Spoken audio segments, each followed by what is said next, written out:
my family and I moved into what we thought was our dream home in November. It was a quiet neighborhood, with friendly neighbors and wide tree-lined streets. The house was a bit old, but it had charm, big windows, creaky hardwood floors, and plenty of space for us. It felt like a fresh start. My husband, Mark, and I had been saving for years to leave the city behind and give our 10-year-old daughter, Lily, a better environment to grow up in.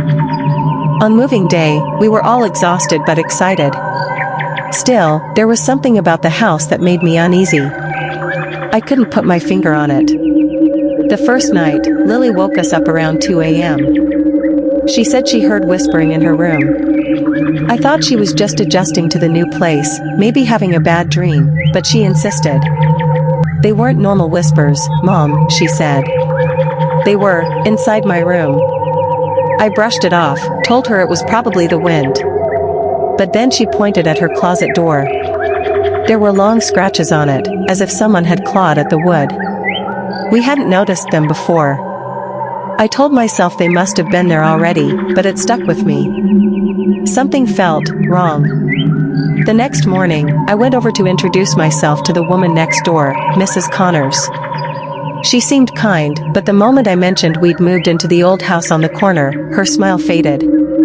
That house, she said quietly, has a history. I asked her what she meant, and she hesitated. It's been empty for a long time. Nobody stays there for more than a few months. Strange things happen. If I were you, she trailed off, looking over my shoulder at the house, then muttered, just keep an eye on the walls. I laughed nervously, but inside, I felt a chill. When I asked Mark about it later, he said Mrs. Connors was probably just superstitious. Old houses have old rumors, he told me. Don't let it get to you. That night, I was in the kitchen when I heard faint voices. At first, I thought it was Lily or Mark, but when I went to check, they were both asleep. The whispers were coming from the walls. I pressed my ear against the cold surface, and that's when I heard it clearly, get out. Get out before it finds you. I froze. My breath caught in my throat. The voice was so distinct, so deliberate. I didn't tell Mark right away. He's the type to laugh things off, and I didn't want to seem crazy. But I barely slept that night. A few nights later, it got worse. Lily screamed from her room, and we ran to find her standing on her bed, pointing at her closet. The door, which we'd closed earlier, was now wide open. Something's in there, she cried. Mark checked the closet.